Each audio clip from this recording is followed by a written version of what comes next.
Someone actually showed up. Of course you did. Welcome to my recital. I'm glad that you're here. I have so much music prepared for you tonight. I have almost an entire piece of music. Come on, let's get you to your seat. Come on. Well, actually, first we need to talk about Baroque music. Today I'm going to be playing a piece of Baroque music for you. Well, two movements out of a piece. I'm going to be playing the first and second movements of the Telemann Sonata by George Philipp Telemann.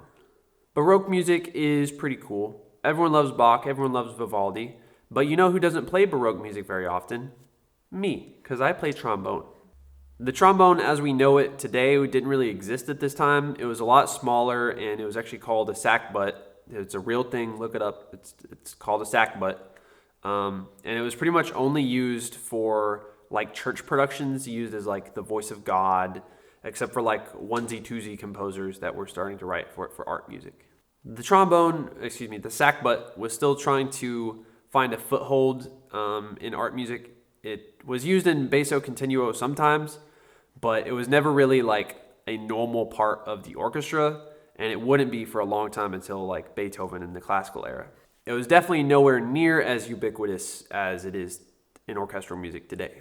What I have learned about the Baroque era in my Music and Western Civilizations class at the University of Arkansas is that the Baroque era has a lot of weird performance practices. See, Baroque music was written really loosely, and that's to say that a lot of the musical elements weren't physically written on the page. The norm during the Baroque era was to leave it to the performer to interpret the music and add their own dynamics or articulations or whatever.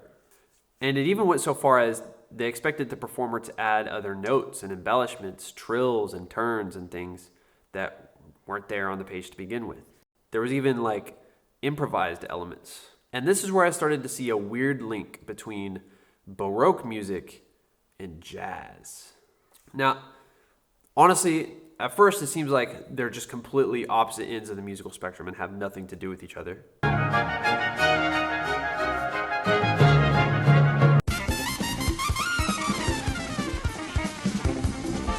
But a shocking amount of performance practices that were normal for Baroque music are also found in jazz today. Specifically, the areas we're going to be looking at is the virtuosity and an element of just showing off to playing the music, interpretation and improvisation, adding embellishments, adding your own dynamics, articulations, and stuff like that, and something called unequal notes, which is a really weird commonality between these two genres. To help me demonstrate these similarities, I'm going to be joined by Jazz Josh. Very nice, very nice. I like the hat. Very jazzy, very cool. And I'm also going to be joined by Baroque Josh. Yo, dog, what gives, man? I'm making a video here. You gotta like make yourself look Baroque, look like the time period, dog. What's up? I'm a music student, so I'm always going to be broke. The first concept we're going to go over is the idea of unequal notes. In the Baroque era, this was called note inégales.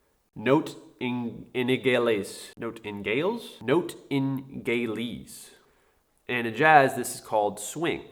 The idea is pretty simple. It's if you have straight eighth notes, you're not going to play them as straight eighth notes. You're going to play them unequally. You're not going to play da da da da. You're going to play da da da da da da da.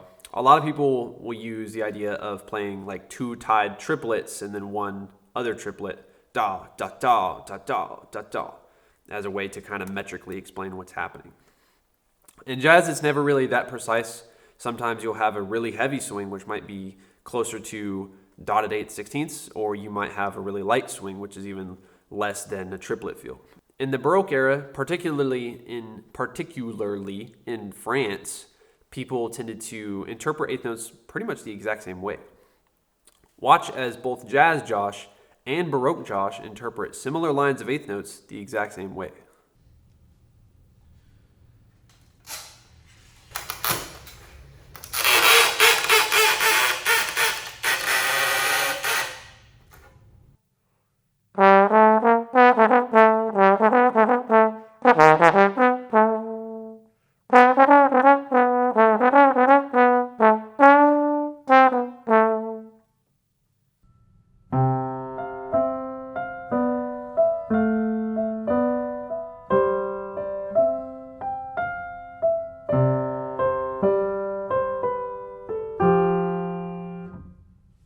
Luckily, Telemann was German, which is not French, so the odds are low that I actually need to use note ingales in playing this piece. That being said, there are still several passages of straight eighth notes that I'm going to be using articulations to create a similar sort of feel.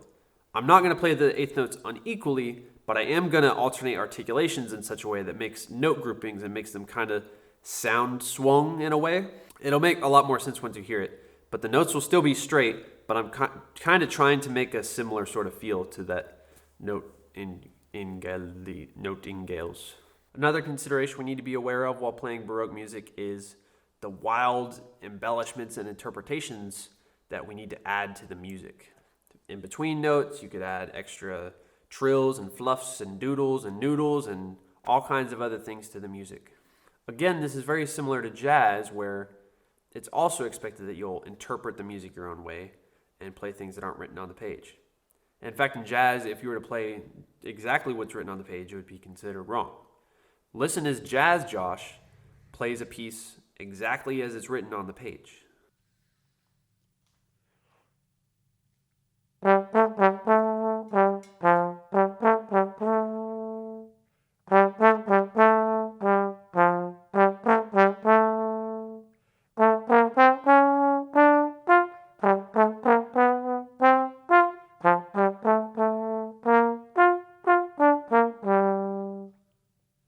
If Jazz Josh were to play this piece like this in the real world, he would be fired. Now listen as he embellishes and interprets the music to make it much more interesting.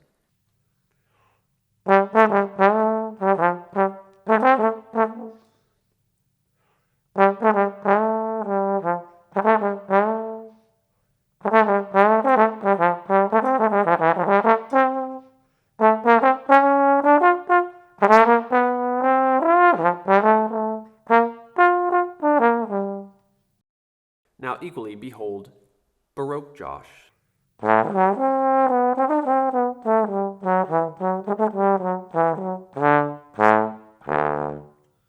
Now this passage has more notes and it sounds okay, but there's still some added fluff and diddles and noodles that could be added to interpret the music his own way.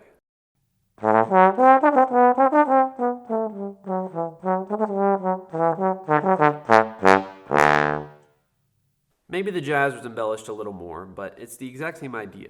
Another thing I want to talk about that's really weirdly similar to jazz is the accompaniment. Now, Baroque Josh is broke, and he can't afford an accompaniment. But if he could, it would be what's called a basso continuo. Now, the basso continuo could have consisted of multiple instruments, which could have included the sackbut, actually, or it could have just been a harpsichord, for example. Now, a basso continuo would have a suggested line with chord changes written over it in figured bass. What's interesting is that they were expected to improvise over these lines according to the changes and follow the soloist exactly like a modern jazz rhythm section. And in fact, in jazz, is comping short for accompanying? Why am I just now realizing this, making this video for this class? Now, both the basso continuo and the jazz rhythm section will read chord changes, but in very different notations. Jazz Josh is going to be reading pop chord symbols. Usually the chart will just have the melody, a melody with the changes written underneath it that you're expected to follow. Now let's watch as Jazz Josh improvises his accompaniment using modern pop chord symbols.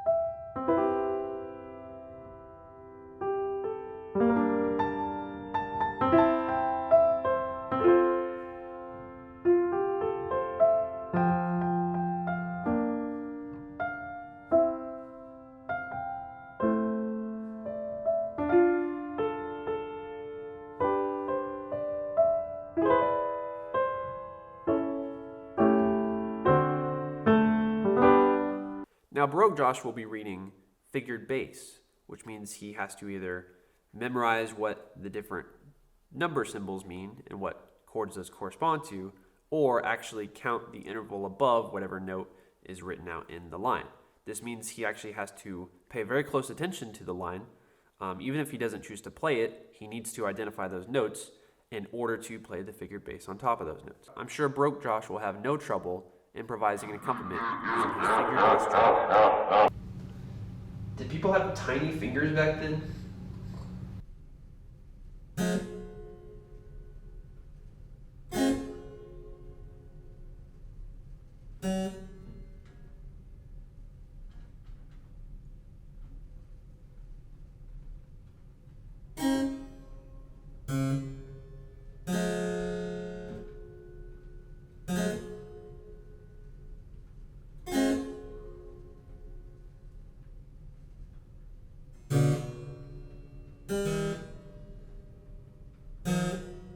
Oh my.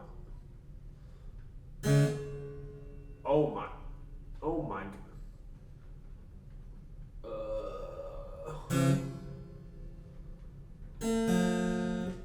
How do people read this bullshit? The final, and what I consider to be the most important consideration while playing this piece, is not so specific like the other elements we've looked at. It's just simply to make the music virtuosic. This is the staple of Baroque music. There's an element of showmanship, showing off, playing fast, taking music to its extremes, exaggerating everything. There's no specific area that I'm going to try to apply the virtuosity to, but the idea is that everything about my playing should be impacted. Everything should be cranked to 11.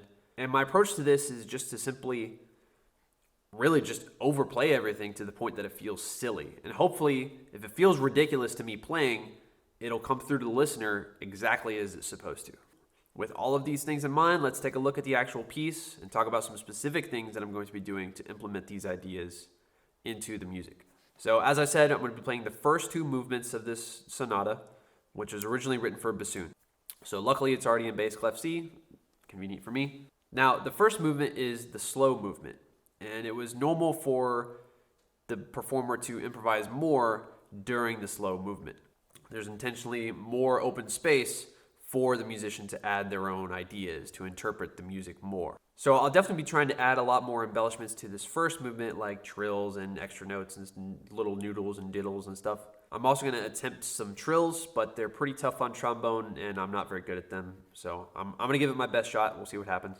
Now, in the second movement, there's a lot of notes already. I don't need to add anything crazy. I might add a few things here and there. But the general idea is to just use my phrasings to extremes. Way exaggerate the differences in articulations, have wildly contrasting dynamics. I have some very abrupt changes in dynamics and just some very wild ups and downs during the piece that hopefully will come through. Unfortunately, dynamics is one of the hardest things to capture with the microphone due to the fact that the computer is really good at bringing the ups down and the lows up to make it all kind of even out. But hopefully it'll come through. There should be a slight timbre change just because of the nature of putting more air through the trombone. So hopefully you'll still be able to tell when I'm blasting it and whenever I'm trying to hold back. And basically, I'm trying to maintain that virtuosic feel. If I'm doing my job correctly, I should feel ridiculous, but it should sound exactly right. And you should hear all of those exaggerated phrasing decisions that I'm making. Also, one other area of virtuosity I'm going to try to implement is especially convenient because I'm playing without an accompaniment, and that's time. I'm going to be using a ton of rubato all over the place just because I can't, because I don't have an accompaniment. I'll try to do so tastefully. I kind of suck at maintaining rhythm anyways, but it kind of works for me in this case. But I think there should be a few places towards the end of the first movement and then kind of in the middle of the second movement where it should be pretty clear some of the crazy stretchings that I'm going to be doing with the time. And then finally, with everything I'm doing this piece, just try to listen for all those minute phrasing decisions that none of them are written on the page. I'm making all of them up. I'm interpreting all of the music my own way to try and tell my own story. All right, with all that being said, it's time to play this music. I better get changed and get over to the recital hall. Wouldn't want to keep all the adoring fans waiting.